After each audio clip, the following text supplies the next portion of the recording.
Comment vaincre la procrastination? Comment arrêter de procrastiner, c'est-à-dire de repousser ce que tu avais envie de faire à plus tard?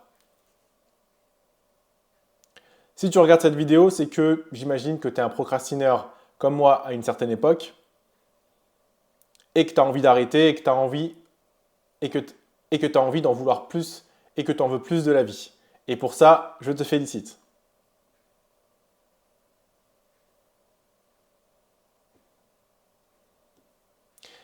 Et ça, c'est le premier point de la vidéo, c'est que il y a... Et ça, c'est le premier point de cette vidéo. Et ça, c'est le premier point de cette vidéo. C'est qu'il y a un espèce de déclic qui est en train de se passer chez toi. C'est que donc il y a quelque chose qui ne te convient pas actuellement dans ta vie, c'est qu'il y a des sphères, que ce soit familiales, financières, professionnelles, relationnelles, que tu veux améliorer et où la procrastination joue un mauvais rôle.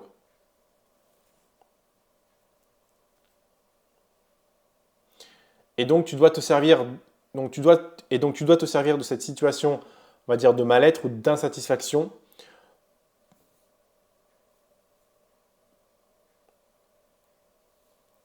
pour te poser ces deux questions. La première, c'est qu'est-ce que tu ne veux plus? Et la deuxième question, c'est qu'est-ce que tu désires réellement dans la vie? Et déjà, une fois que tu auras trouvé ton pourquoi, une fois que tu auras trouvé ta motivation, ça va te pousser à plus agir. Donc ça, c'était la première astuce, c'était ce fameux déclic. Et donc ça, c'était la première astuce, c'était se servir de cette situation de mal-être où tu n'es pas à l'aise, où tu n'es pas satisfait pour te pousser à agir. La deuxième chose que je mets en place, la deuxième astuce que je te partage, c'est que pour arrêter de procrastiner, il faut écrire. Et la première chose dans l'écriture, ça va être d'écrire un journal intime. Personnellement, j'écris tous les soirs dès que je me lève. Personnellement, j'écris tous les soirs dès que je me lève. Et personnellement, j'écris tous les matins dès que je me lève et tous les soirs avant de me coucher. Et chaque fois que nécessaire, chaque fois que j'en ai besoin de le faire. Et chaque fois que nécessaire, et chaque fois que j'ai besoin de le faire. L'objectif d'écrire un journal intime, c'est déjà le matin et donc le soir, c'est de vider ta tête, de mettre à plat toutes les pensées que tu as, de faire en sorte que toutes tes pensées, qu'elles soient positives ou négatives, ne soient plus dans ta tête, mais que tu les sortes à un maximum. En fait, ça permet plusieurs choses. La première chose, c'est que ça permet plusieurs choses. La première chose, c'est que ça va diminuer ton stress.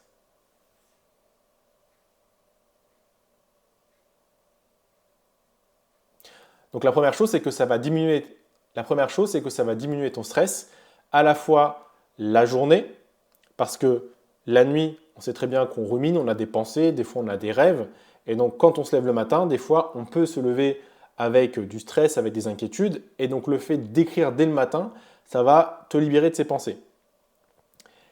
Et pour la nuit, c'est que, je ne sais pas si tu as déjà essayé, mais parfois tu peux avoir du mal à t'endormir.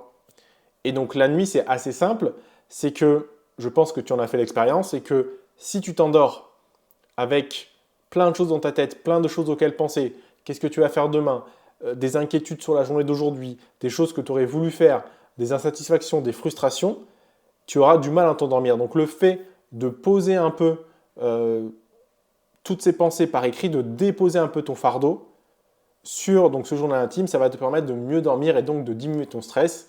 Et donc tu sais très bien que le sommeil, c'est très bon pour la santé, ça permet de régénérer tes pensées, etc. etc. et d'être plus en forme le lendemain.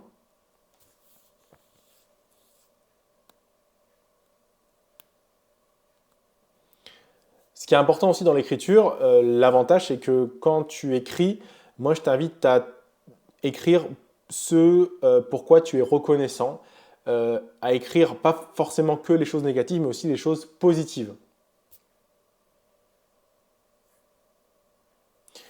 On est tous humains et donc on sait que le cerveau humain est plus attiré par le négatif que par le positif. Tu sais très bien qu'on a plus de facilité à dire quand ça ne va pas que quand ça va. Et donc, on a tendance à se focaliser là-dessus. Mais donc, il faut aussi prendre ce temps de se focaliser sur ce qui s'est bien passé dans ta journée.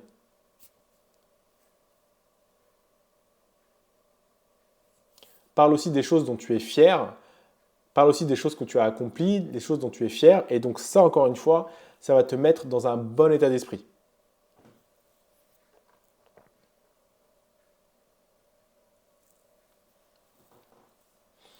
On a vu dans la précédente vidéo sur les causes et les conséquences de la procrastination que la procrastination était à la fois le résultat et à la fois la cause de beaucoup d'émotions négatives.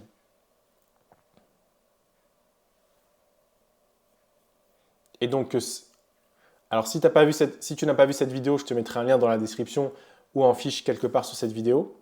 N'hésite pas à aller la voir. D'ailleurs, si tu n'as pas encore vu cette vidéo, je t'invite à quitter celle-ci, à aller voir l'ancienne et à voir celle-là. Ce sera plus cohérent.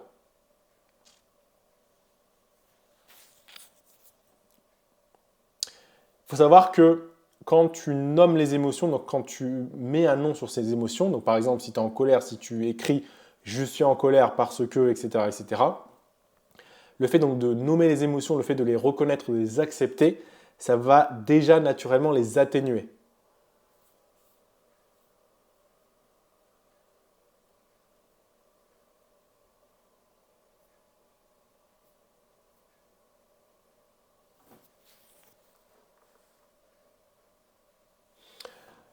Et, et pour te... Alors déjà, je t'invite à tester cette technique de... Déjà, je t'invite à... Donc, si tu n'as pas de journal intime, je t'invite à tester cette technique. Dis-moi en commentaire si ça a un bon effet sur toi ou pas. Et la deuxième chose qui va prouver ce que je suis en train de te dire, c'est que cette technique d'étiqueter les émotions, de nommer les émotions négatives, c'est une technique qui est aussi utilisée dans les techniques de négociation. Et notamment, cette technique, elle est illustrée dans le livre Ne coupez jamais la poire en deux de Chris Voss. Chris Voss, c'est un ancien négociateur du FBI et il utilise ces techniques-là pour atténuer les émotions négatives que peuvent ressentir par exemple un ravisseur.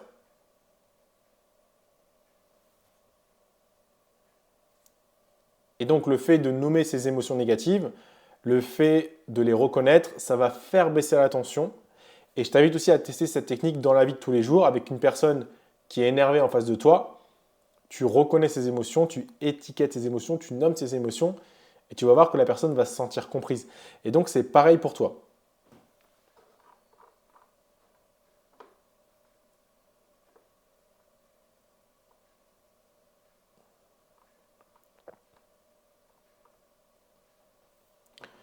La deuxième chose que tu dois écrire, donc au-delà de tes pensées et de vider ta tête, ça va être d'écrire tes objectifs.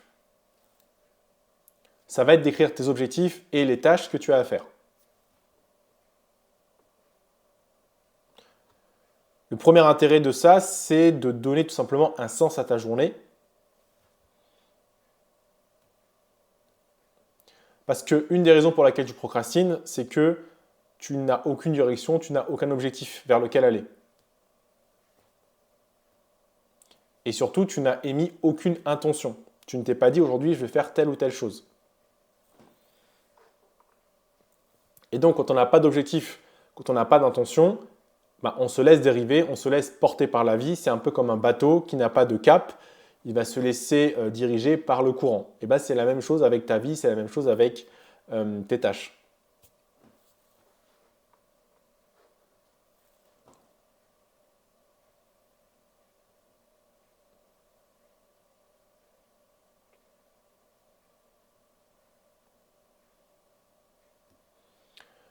Et quand on n'a pas d'objectif, on n'a pas de contrôle sur sa vie. Comme je viens de te dire, en fait, on se laisse contrôler par les autres, on se laisse contrôler par les événements qui nous arrivent,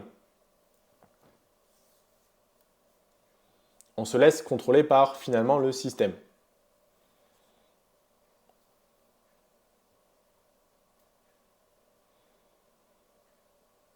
Donc la première chose déjà, pour être plus productif, pour ne plus procrastiner, c'est de prendre la décision de faire quelque chose, de te dire aujourd'hui je vais réaliser telle ou telle chose.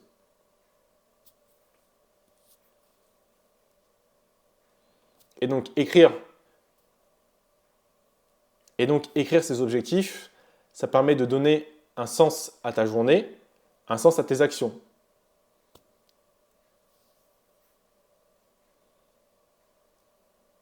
Par exemple, si ton objectif c'est de perdre du poids, tu auras plus de Par exemple, si ton objectif c'est de perdre du poids et que tu l'écris tu auras plus de facilité à aller faire du sport que finalement si tu n'as aucun objectif.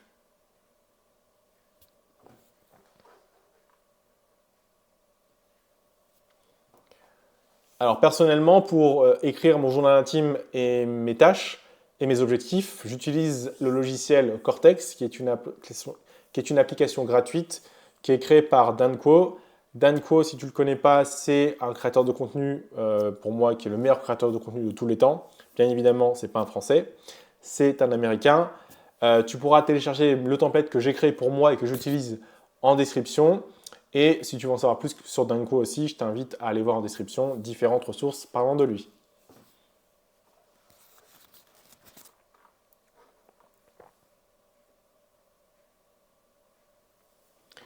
La deuxième chose dont je veux te parler sur le fait d'écrire, c'est le fait de mettre en place. La deuxième chose dont je veux te parler par rapport aux objectifs, au-delà de donner du sens à ta journée, c'est d'utiliser la méthode des petits pas.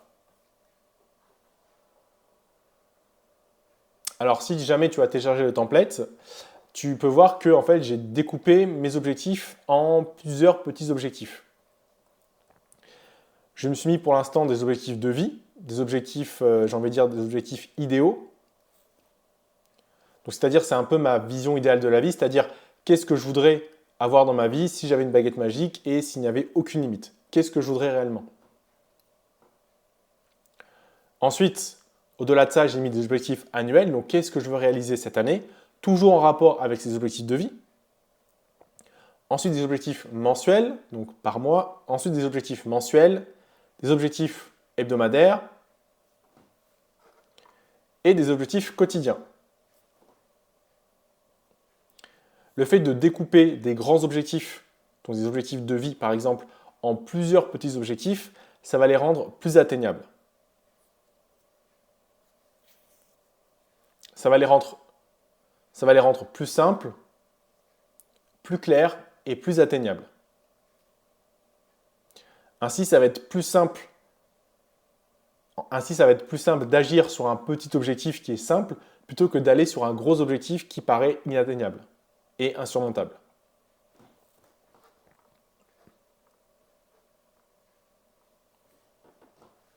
Par exemple, personnellement, un de mes objectifs de vie, c'est, par exemple, Alors, pour te donner un exemple, je vais te partager un de mes objectifs de vie. Un de mes objectifs de vie, c'est d'avoir pour moi le corps parfait. Donc, d'être musclé, d'avoir des abdos, d'avoir ce que j'appelle un peu pour moi le corps de rêve. Ça, c'est mon objectif idéal, mon objectif de vie. Et je sais que ça ne se fait pas en une semaine, ça ne se fait pas en un jour, ça va prendre du temps, ça va demander beaucoup de travail et de patience. Et donc c'est un objectif qui paraît assez lointain. Et donc ça peut faire peur.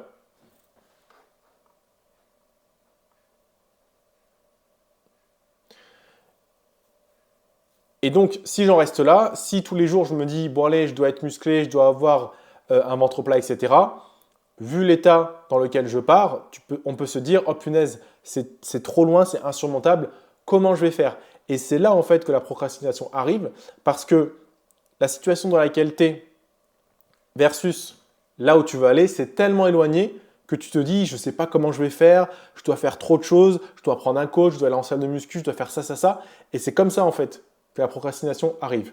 D'où l'utilité de découper tes objectifs en tout petits objectifs qui sont réalisables. Par exemple, un objectif annuel pourrait se dire, mon but c'est de perdre 2 tailles de pantalon, parce que là je fais du 42 ou 44, je ne sais plus, et c'est de rentrer dans du 38, dans du 40 à la fin de l'année. Un objectif mensuel, ça peut se dire, à la fin de ce mois-là, il faut que j'ai perdu 2 kilos, ce qui paraît quand même assez réalisable. Un objectif hebdomadaire, toujours en lien avec cet objectif d'avoir un corps parfait, Ça peut être se dire, je vais à la salle 2 à 3 fois par semaine. Et enfin, l'objectif quotidien, ça peut se dire, par exemple, au petit déjeuner, je vais manger tel ou tel aliment ou telle quantité de calories, etc., etc. C'est beaucoup plus facile pour moi de me dire qu'aujourd'hui, je dois manger, je sais pas, du blanc de poulet, du riz et des légumes, que de me dire qu'aujourd'hui, je vais faire en sorte d'être musclé, d'avoir un ventre plat, d'avoir des abdos, etc. Ça paraît impossible, en tout cas le jour J.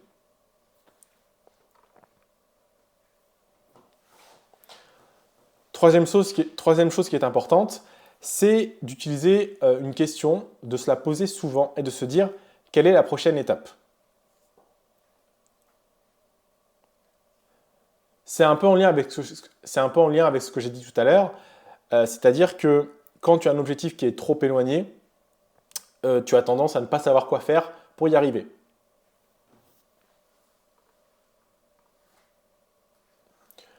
Plutôt que donc de penser à la fin ou à l'objectif final, c'est de se dire, par rapport à la situation où tu es aujourd'hui, quelle est la prochaine étape? Quelle est la prochaine chose à faire pour se rapprocher de cet objectif?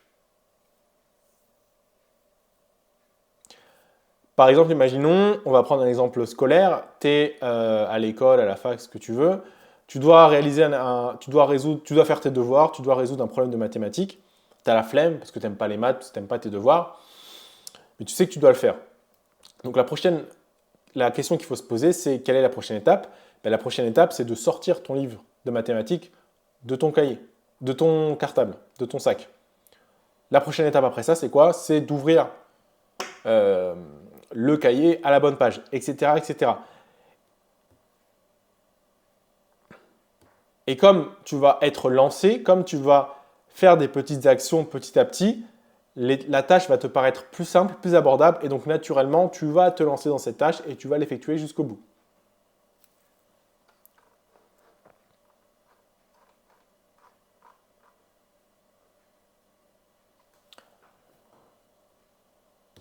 Troisième chose, si on parle toujours d'écriture, c'est le fait de planifier. Il y a un proverbe qui dit, alors je ne sais pas qui l'a inventé, mais on va dire que c'est moi. Si tu échoues de planifier, si tu échoues de planifier, tu planifies d'échouer. Tu planifies d'échouer. Il y a une grosse différence entre dire je vais aller à la salle de sport et de se dire demain, de 14h à 15h, je vais aller à la salle de sport et de l'écrire sur ton agenda. La différence, c'est que dans la première phrase, donc en disant je vais aller à la salle de sport,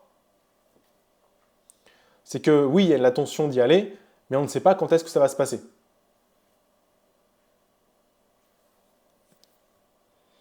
Et il n'y a pour moi aucune notion de volonté, il n'y a aucune intention. Pour moi, il n'y a aucune volonté, il n'y a aucune motivation. Et c'est comme en fait si tu répétais un conseil qu'on te dit ou qu'un copain t'a dit parce qu'il a vu que tu étais un peu gros, il t'a dit bah ouais va à la salle de sport, donc toi tu répètes ça bêtement. En fait, c'est quelque chose où tu t'appropries pas vraiment la tâche. Dans le deuxième cas, c'est beaucoup plus clair parce que tu dis exactement quand est-ce que tu vas y aller. Donc c'est pas après-demain, c'est pas hier, c'est pas dans 3 jours, c'est demain. Et en plus, tu dis que tu vas y aller 1 heure entre 14 et 15 heures.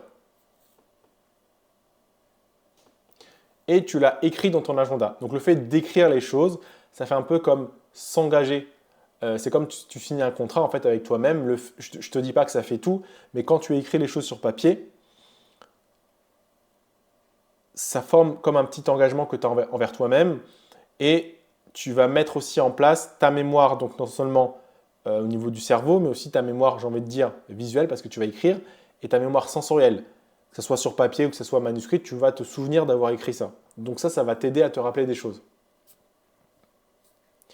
Et quand aussi tu places une tâche dans un agenda, en fait, tu vas organiser ta journée, tu vas organiser ta vie. Donc ça veut dire que naturellement, tu vas faire en sorte que de 14 à 15 heures, tu sois libre pour aller à la salle de sport. Donc tu n'auras aucune excuse de dire ah bah j'ai un autre rendez-vous, ah j'ai tel ami qui m'appelle, tu sais que naturellement tu vas prévoir ce temps. Donc ça va être beaucoup plus simple d'effectuer ta tâche.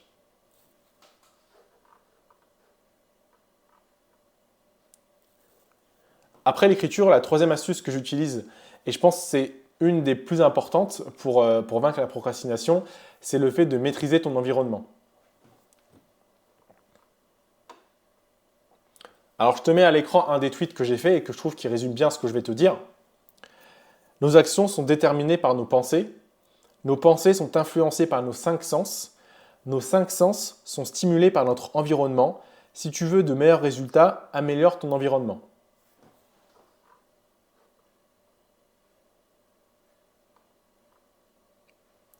Donc l'environnement, donc tout ce qui t'entoure, tout ce qui est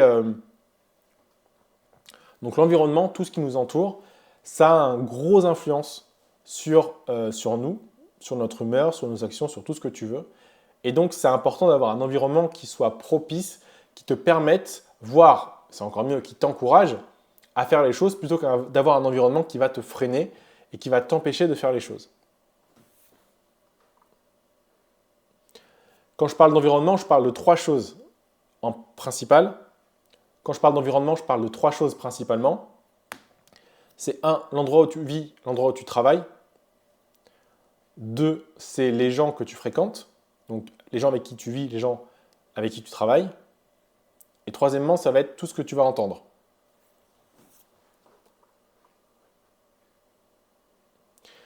La première chose pour maîtriser ton environnement, ça va être d'ajouter, de retirer des frictions. Je vais m'expliquer. Personnellement, moi j'ai constaté qu'il y a des endroits où je travaille mieux que d'autres. Et le meilleur endroit où je suis le plus efficace, l'endroit où je travaille le mieux, je me sens le mieux, c'est à la bibliothèque. Pour moi, c'est vraiment un endroit qui est propice au travail. Pourquoi? Il y a du silence.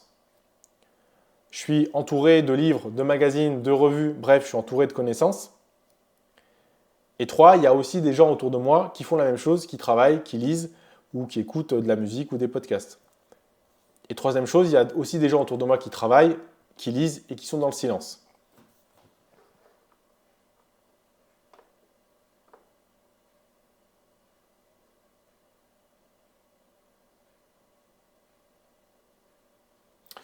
Tout à l'heure, j'ai dit qu'on procrastinait souvent parce qu'on trouvait qu'une tâche était difficile, était insurmontable, donc on était mal à l'aise, donc on la repoussait. Et donc dans la vidéo précédente, j'ai dit que pour combler ce mal-être, on va chercher à éprouver du plaisir de manière instantanée, et donc à combler un peu ce mal-être en utilisant différentes activités. Et personnellement pour moi, je suis passionné de musique, je suis passionné de guitare, de piano. Et donc une des activités que je vais faire pour éviter de travailler, ça va être de prendre ma guitare et de jouer pendant toute la journée. Sauf que dans une bibliothèque, il n'y a pas de guitare. Dans une bibliothèque, il n'y a pas de piano. Dans une bibliothèque, il n'y a pas de jeux vidéo. Parce que oui, aussi, j'aime les jeux vidéo. Alors tu me dirais, oui, je pourrais toujours ramener un PC portable et installer des jeux vidéo dessus.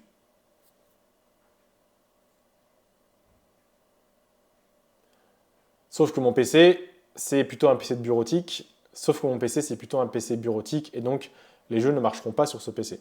Et ça prendrait du temps de les installer.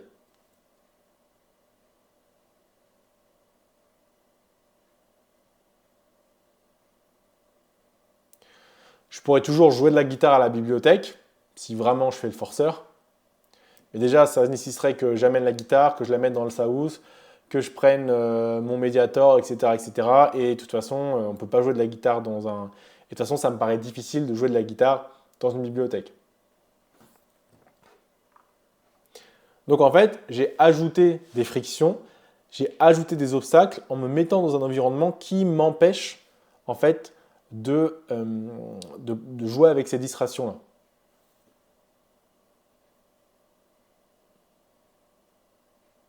Je prends un autre exemple. Si pour toi, je prends un autre exemple parce que ça m'arrive aussi. Si pour toi, une de tes distractions, c'est de manger, parce que ça arrive de se dire, je vais aller grignoter un peu, je vais aller prendre un café, etc.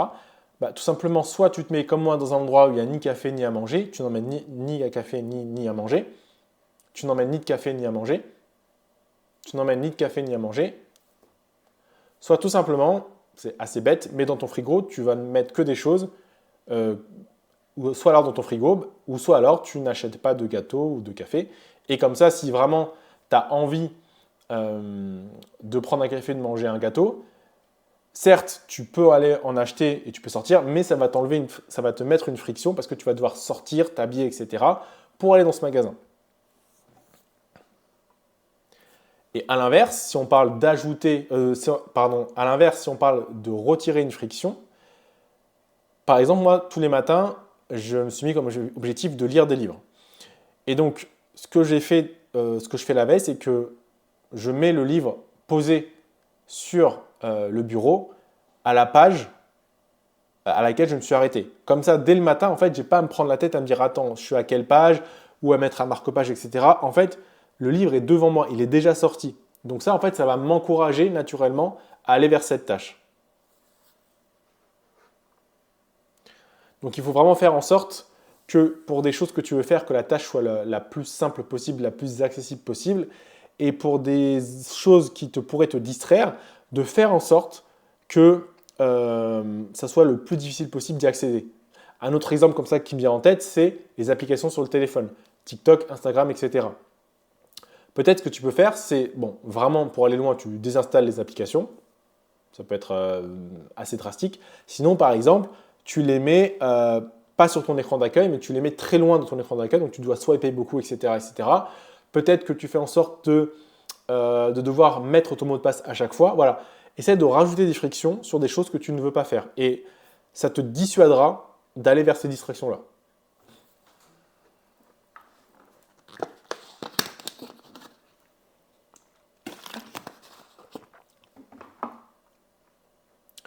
Ensuite, le deuxième point sur ton environnement, j'en ai parlé tout à l'heure, c'est le fait de maîtriser les informations que tu consommes.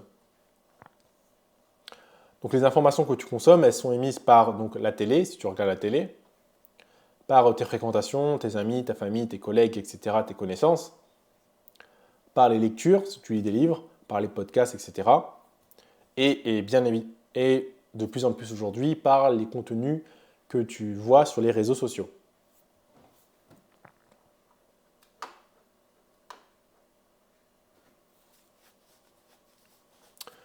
Je l'ai dit tout à l'heure et je le redis que le fait de ressentir des émotions négatives, ça te causait la procrastination. Le fait de mal se sentir, d'être pas bien dans ta peau, d'être pas bien tout court sur le moment, tu allais faire des distractions, donc tu allais repousser les tâches que tu voulais faire.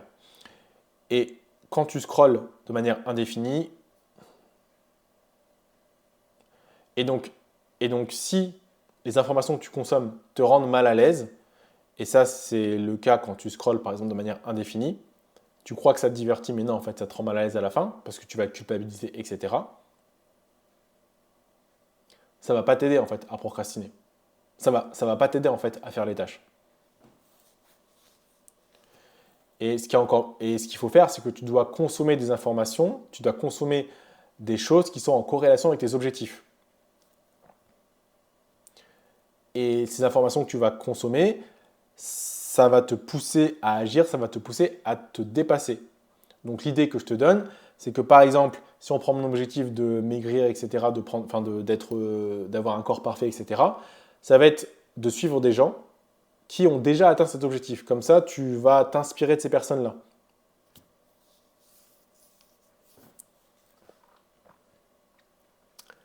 Quatrième point pour vaincre la procrastination, ça va être de faire attention à son niveau d'énergie et de faire en sorte qu'il soit suffisant.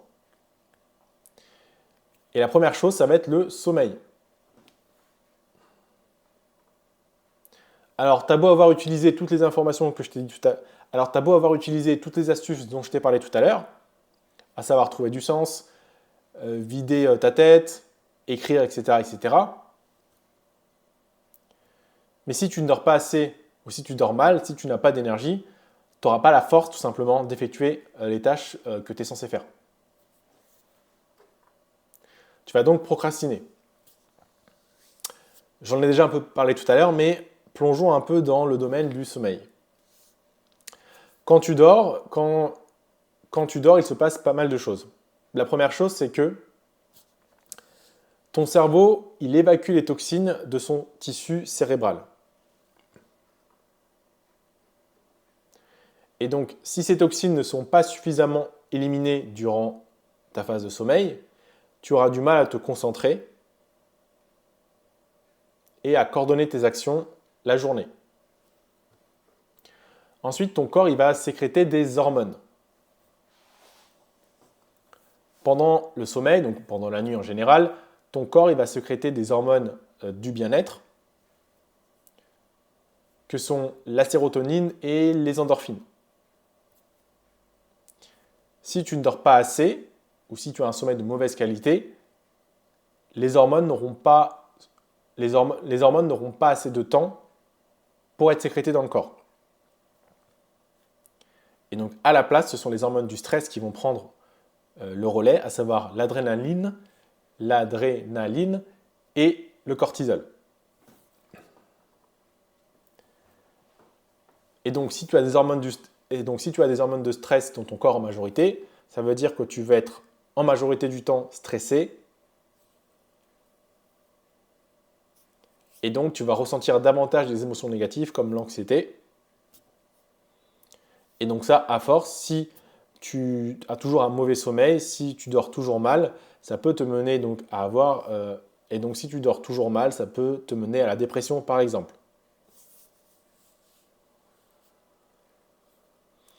Et même à moyen terme, tu peux avoir des difficultés au niveau de l'apprentissage.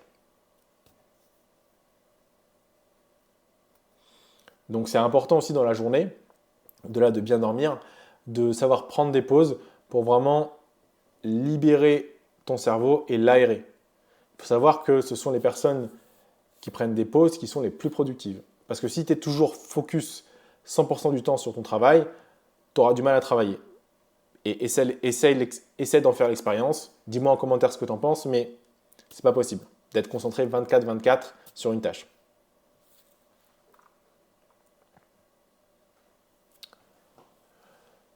Pour avoir de l'énergie également, l'autre astuce, ça va être de manger correctement.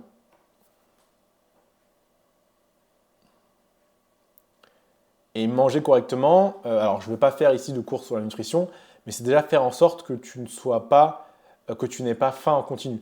Quand on a faim, on est concentré en fait sur sa faim et on a du mal à se concentrer sur les tâches qu'on a à faire.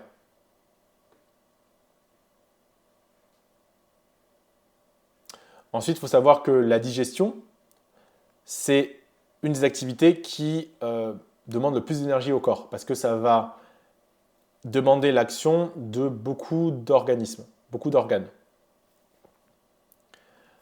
Et donc, c'est pour ça que je pense que tu en as fait l'expérience aussi, parce que quand tu manges lourd, donc quand tu manges gras et en grosse quantité, souvent, juste après, tu es fatigué, tu as envie de faire une sieste, parce qu'en fait, c'est que ton corps il est en train de digérer et là, il demande beaucoup d'énergie.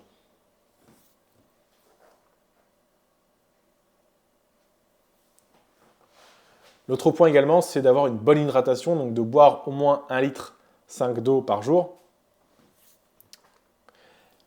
Si tu t'hydrates mal, voici ce qui peut se passer. Diminution de la vigilance, augmentation de la sensation de fatigue, anxiété, altération de la concentration et mémoire à court terme.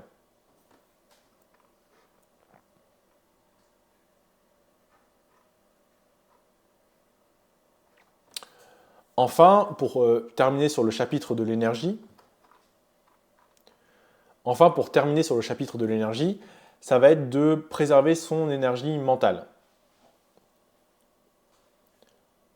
L'énergie mentale, c'est comme pour l'énergie physique, à un moment donné, elle est limitée. On ne peut pas toujours en avoir toute la journée.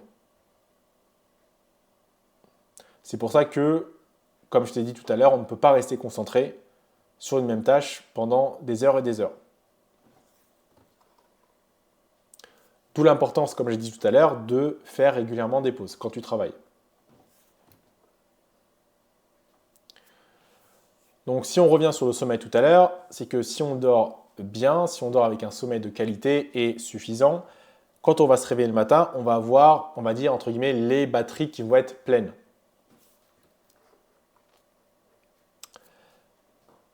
C'est pour ça que moi personnellement, et je pense beaucoup de gens aussi, aiment faire. C'est pour ça que moi personnellement, et je pense de nombreuses autres personnes, sont plus productives le matin, parce qu'en fait, on dort la nuit, et donc le matin, c'est là où on a le plus d'énergie.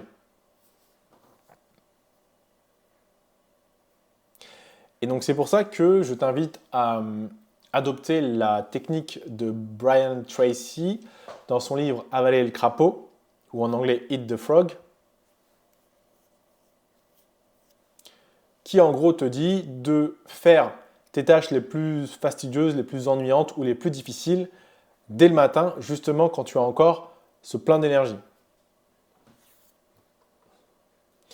Et le problème, c'est que nous, on a tendance à faire l'inverse, c'est qu'on va se dire, on va faire des tâches faciles, comme ça, on va être fier, on va bien se sentir, etc., etc. Sauf que ces tâches faciles, elles demandent quand même de l'énergie. Et donc, quand tu vas te retrouver face à une tâche difficile, à cette tâche, tu vois que tu as repoussé toute la journée, à la fin de la journée, tu n'as plus assez d'énergie.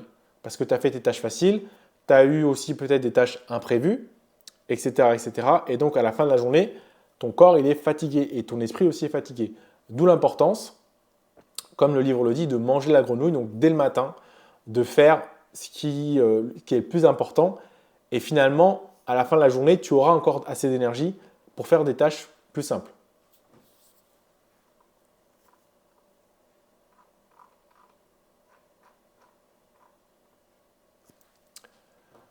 Cinquième astuce pour vaincre la procrastination, ça va être d'utiliser la technique de l'autosuggestion ou le fait de s'auto-convaincre. Donc ce principe de l'autosuggestion, c'est un livre que j'ai...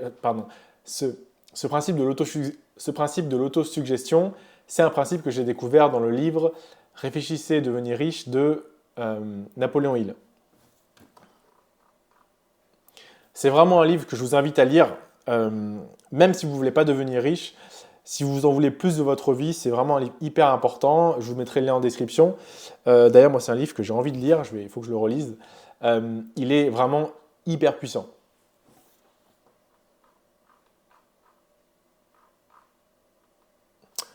Alors, pour expliquer très rapidement, je vais vous expliquer ce qu'est l'autosuggestion. Le but de l'autosuggestion, ça va être d'apprendre à modifier notre subconscient. Il faut savoir que notre subconscient, pour synthétiser, c'est un peu notre pilote automatique. C'est notre subconscient qui va dominer et qui va dicter notre esprit conscient. Il faut savoir que dans une journée, on utilise à 80%. Il faut savoir que dans une journée, on utilise à 95% du temps notre esprit subconscient, et donc seulement 5% du temps, on utilise notre esprit conscient. Donc c'est pour dire en fait l'importance du subconscient, et c'est un peu en fait le programme d'arrière-plan qui tourne un peu de manière continue.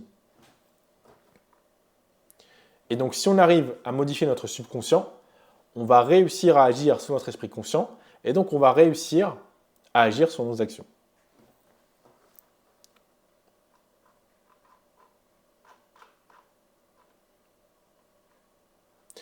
Donc voyons voir comment on fait pour s'auto-convaincre. Donc voyons voir comment on fait pour pratiquer l'autosuggestion. Le premier point, ça va être l'écriture et la lecture des objectifs. J'en ai déjà parlé tout à l'heure dans la partie journal intime.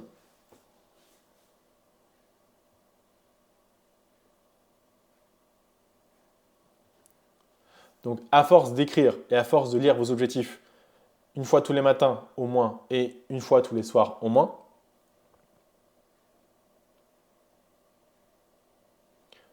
vous allez commencer à vous en rappeler, à les connaître par cœur. Et en fait, ces objectifs-là vont commencer un peu à remplir votre cerveau, à dominer en fait les pensées dans votre cerveau.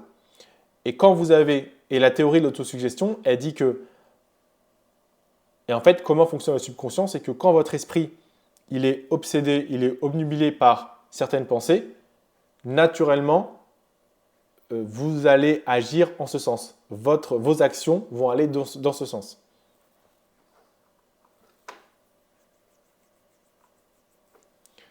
Et aussi, vous allez commencer à avoir une petite voix dans votre tête qui va vous rappeler, vous allez voir, et je pense que ça vous arrive, et encore une fois, dites-moi en commentaire, mais on a tous une petite voix, et quand vous êtes focus sur une tâche, quand vous avez vraiment rempli votre esprit avec une action, qu'elle soit bonne ou mauvaise, attention, avec des habitudes, etc. Et si jamais vous dérivez de cette habitude, vous allez avoir une petite voix dans votre tête qui va vous dire attention, non, il ne faut pas faire ça. Par exemple, moi je dis n'importe quoi. Voilà, si mon objectif c'est de maigrir, peut-être que si je passe devant un McDo et j'ai faim, peut-être je vais me dire ah non, attends, mon objectif c'est de perdre du poids, le McDo ça ne va pas m'aider, par exemple. Ou à l'inverse, le matin, quand vous allez vous lever, vous allez peut-être avoir une tâche à faire et vous vous en souvenez plus, et votre subconscient va vous le rappeler. Deuxième chose, c'est la lecture d'affirmation. Ça, c'est hyper puissant. Et croyez-moi, ça fonctionne vraiment. Je sais qu'il y a beaucoup de gens qui sont sceptiques sur ça, mais ces gens, ils sont sceptiques parce qu'ils essayent pas assez, ils le font, mais pas assez régulièrement, ils le font pas assez souvent. Ils ne le font pas aussi de manière, ils n'y croient pas en fait, tout simplement. C'est le fait en fait, c'est comme les objectifs, c'est de lire des affirmations positives une fois le matin et une fois le soir au moins, pour faire en sorte, encore une fois, de les intégrer dans votre subconscient. Et cette technique-là, c'est une technique qui est donnée dans le livre Miracle Morning de Hal Elrod, que je vous invite aussi à lire.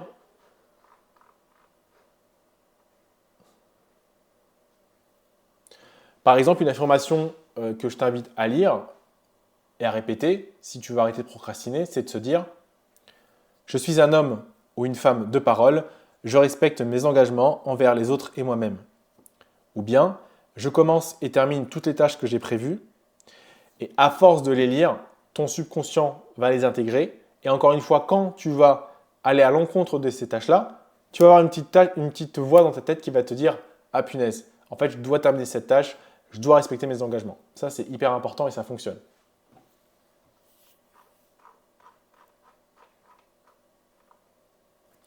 Sixième astuce, pour vaincre la procrastination, c'est de se créer un alter ego. C'est-à-dire que tu vas faire en sorte de te mettre dans la peau d'une autre personne. Donc ça peut être une personne qui existe réellement, ou ça peut être une personne que tu vas créer, un personnage que tu vas inventer.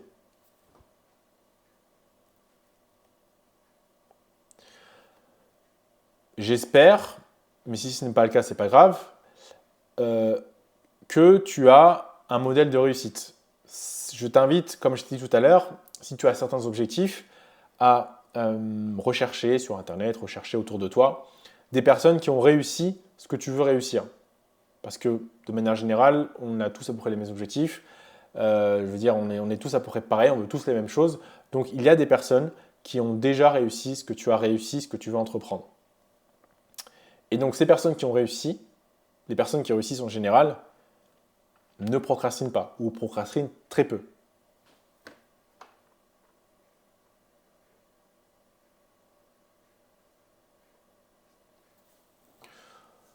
Donc si tu as un modèle, prends ce modèle-là. Donc il y en a qui prennent, par exemple pour la muscu, il y en a qui prennent Arnold. Pour la muscu, il y en a qui prennent Arnold Schwarzenegger. Pour, je sais pas, le business, il y en a qui vont prendre, j'en sais rien, Bill Gates ou...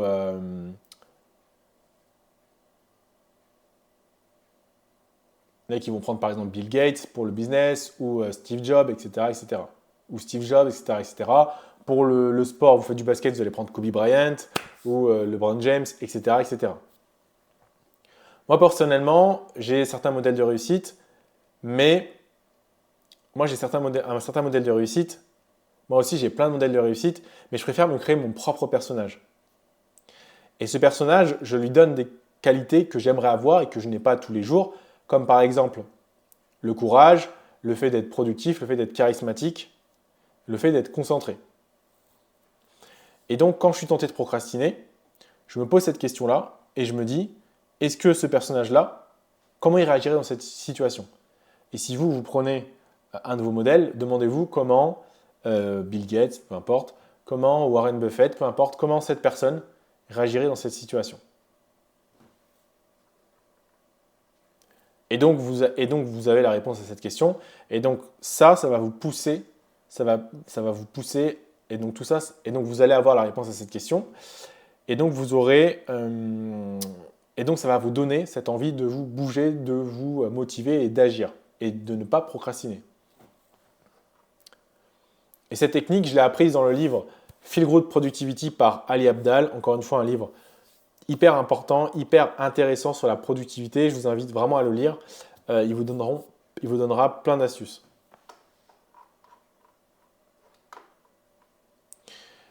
Et cette technique-là de l'alter ego, c'est une technique qui est utilisée par Beyoncé et par la chanteuse Adele.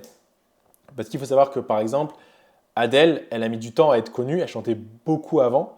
Elle chantait déjà avant. Et elle s'est créée en fait un alter ego, en fait, qu'elle a emprunté en fait de la technique de Beyoncé pour vaincre justement son trac et sa timidité sur scène. Et donc quand elle monte sur scène, à ses débuts, elle se disait donc elle s'appelait Sacha Carter, je suis Sacha Carter. Et Sacha Carter, c'est une personne qui n'est pas timide, une personne qui est charismatique, etc., etc. Et ça l'a aidé à ses débuts. Et c'est grâce à ça qu'aujourd'hui, elle est devenue la chanteuse qu'elle est aujourd'hui. Septième conseil, pour vaincre la procrastination, c'est de faire attention au regard des autres.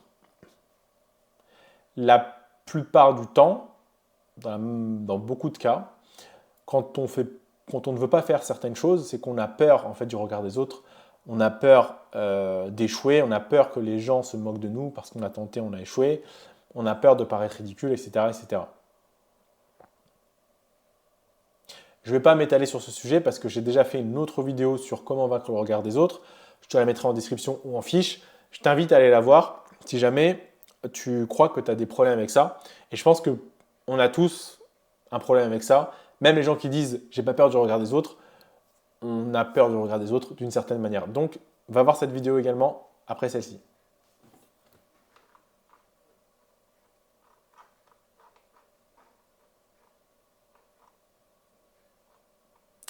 Et le dernier point en fait, pour arrêter de procrastiner, c'est de se dire que, comme pour la procrastination, le danger de la procrastination, on l'a vu dans la précédente vidéo, c'était que tu rentrais dans un cercle vicieux. Mais là, quand tu sors de la procrastination, ça va devenir un cercle vertueux.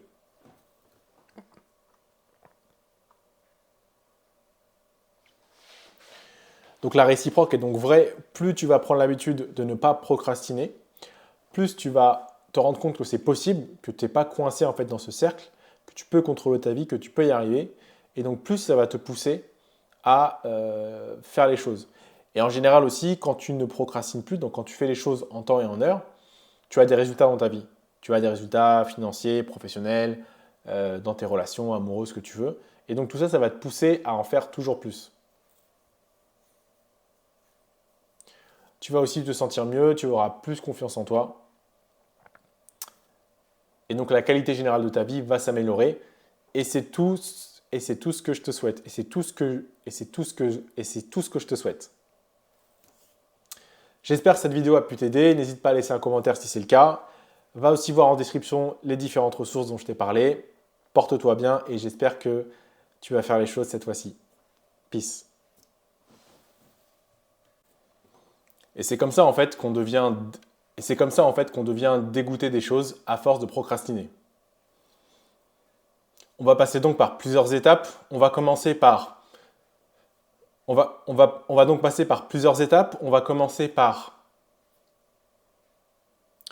je le ferai plus tard. Puis ensuite on va se dire ça me saoule. Après on va se dire ça me dégoûte. Et enfin, on va se dire qu'on a la phobie administrative ou la phobie de cette tâche en question.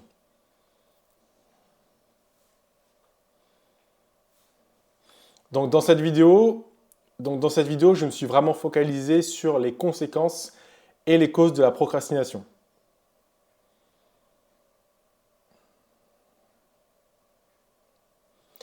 Et donc j'espère vraiment que tu as bien compris. Que si jamais tu as cette habitude de procrastiner, il faut vraiment que tu arrêtes parce que ça peut vraiment avoir des conséquences très graves sur ta vie. Tu as beaucoup à perdre.